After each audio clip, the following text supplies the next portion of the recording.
Hello student, good morning. आज हम लोग एमए सेमेस्टर 4 के क्लास के लिए ऑनलाइन माध्यम से जुड़े हैं। आज हम लोग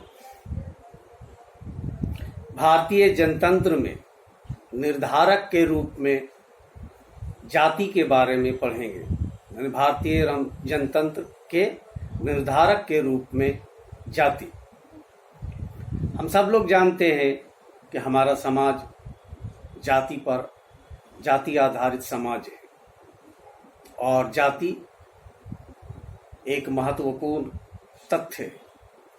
ये जो शब्द इस्तेमाल हुआ है निर्धारक, यानी कि भारतीय राजनीति के अंदर हर तरह के नीति निर्णय से लेकर उम्मीदवारों के चयन और कानून निर्माण, सभी चीजों में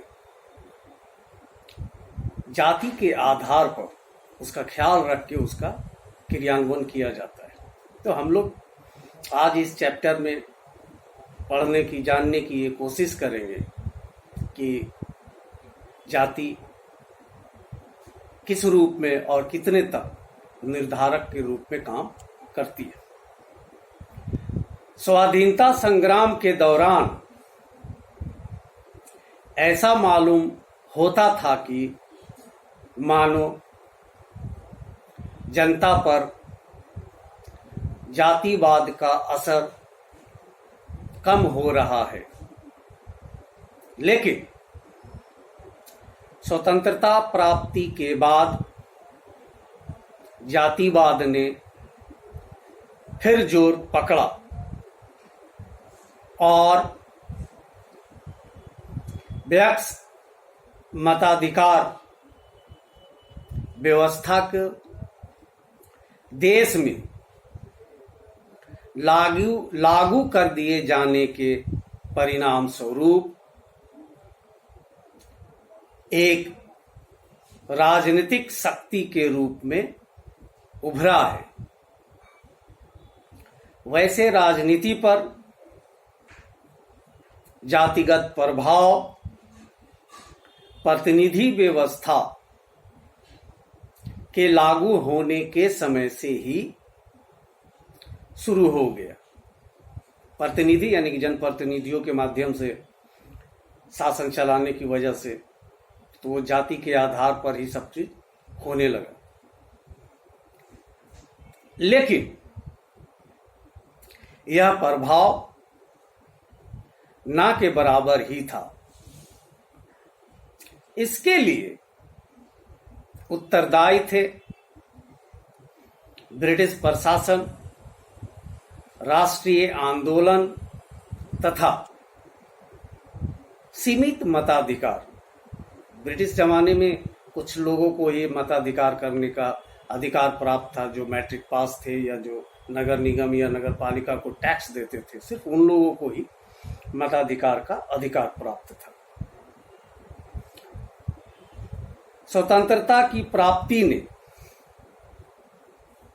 पहले दो कारणों को हल कर दिया और नए संविधान में अपनाई गई व्यक्ति मताधिकार व्यवस्था ने तीसरे का, यानी कि जो तीन तरह के दिखते थे जिससे जातिवादी हावी हो रहे थे, वो सब हल हुए। आरंभ में तो सामाजिक अथवा आर्थिक दृष्टि से उच्च या श्रेष्ठ जातियां ही राजनीति से प्रभावित थी और राजनीतिक लाभ उन्हीं तक सीमित रहे। समय के साथ साथ मध्यम और निम्न समझे जाने वाली जातियां आगे आने लगी और अपने राजनीतिक प्रभाव को बढ़ाने में प्रयत्नशील रहने लगी। प्रोफेसर रुडोल्फ के शब्दों में, भारत के राजनीतिक लोकतंत्र के संदर्भ में जाति वह धुरी है जिसके माध्यम से नवीन मूल्यों और तरीकों की खोज में की जा रही है। यानी कि जाति की वजह से नए मूल्य और नए तरीके खोज की जा रही है। सच में सचमुच यह एक ऐसा माध्यम बन गई है कि इसके जरिए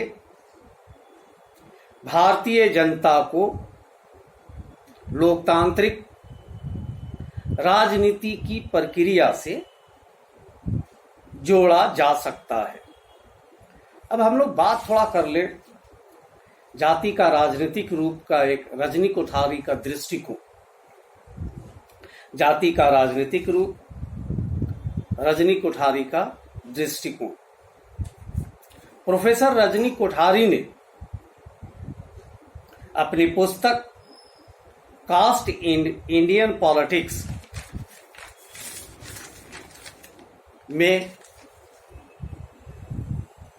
भारतीय राजनीति में जाति की भूमिका का विस्तृत विश्लेषण किया है। उनका मानना है कि अक्सर यह सवाल पूछा जाता है कि क्या भारत में जाति प्रथा खत्म हो रही है। इस प्रश्न के पीछे यह धारणा है कि मानो जाति और राजनीति परस्पर विरोधी संस्थाएं हैं, जबकि सही सवाल यह होगा कि जाति प्रथा पर राजनीति का क्या प्रभाव पड़ रहा है और जाति पाति वाले समाज में राजनीति क्या रूप ले रही। उनका मानना है कि जाति खत्म हो रही है, सवाल करने के बजाय जाति का राजनीति पर क्या प्रभाव पड़ रहा है और इसके वजह से राजनीति कौन सा रूप अख्तियार कर रही है। जो लोग राजनीति में जातिवाद की शिकायत करते हैं वे ना तो राजनीति के प्राकृतिक स्वरूप को ठीक से समझ पाए हैं और न जाति के स्वरूप का। यह रजनी कोठारी का मानना है कि जो लोग राजनीति का शिकायत करते हैं वो ना तो राजनीति की प्रकृति और ना ही राजनीति के स्वरूप को समझ पाए। भारत की जनता जातियों के आधार पर संगठित है, इसलिए ना चाहते हुए भी राजनीति को जाति संस्था का उपयोग करना ही पड़ेगा। इसीलिए राजनीति में जातिवाद का अर्थ जाति का राजनीतिकरण है। ये थी रजनी कोठारी का अपना कुछ दृष्टिकोण। अब हम लोग बात करेंगे भारतीय राजनीति में जाति की भूमिका। जयप्रकाश नारायण ने एक बार कहा था कि जाति भारत में अत्यधिक महत्वपूर्ण दल है। यानी उनके हिसाब से जाति अपने आप में एक महत्वपूर्ण दल है। हेराल्ड गोल्ड के शब्दों में राजनीति का आधार होने के बजाय जाति उसको प्रभावित करने वाला एक तत्व है। इनका कहना है कि जाति कोई राजनीति का आधार नहीं है बल्कि उनको प्रभावित करने वाला एक तत्व है। जाति व्यवस्था भारत का परंपरागत पक्ष है। स्वाधीनता प्राप्ति के बाद यानी स्वतंत्रता प्राप्ति के बाद संविधान और राजनीतिक संस्थाओं के निर्माण से आधुनिक प्रभावों ने भारतीय समाज में धीरे धीरे प्रवेश करना प्रारंभ कर दिया। आधुनिक प्रभावों के फलस्वरूप व्यक्ति मताधिकार के आधार पर निर्वाचन प्रारंभ हुए और जातिगत संस्थाएं यकायक महत्वपूर्ण बन गई, क्योंकि उनके पास भारी संख्या में मत थे और लोकतंत्र में सत्ता प्राप्ति के लिए इन मतों का काफी मूल्य होता है। जिसे सत्ता की आकांक्षा थी, उन्हें समान जनता के पास पहुंचने के लिए संपर्क सूत्र की भी आवश्यकता थी।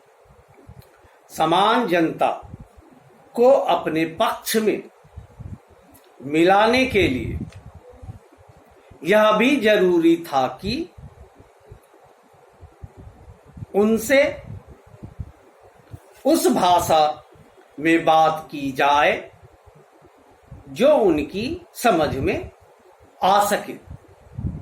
जाति व्यवस्था इस बात को प्रकट करती थी। इस पृष्ठभूमि में जाति की भूमिका राजनीति में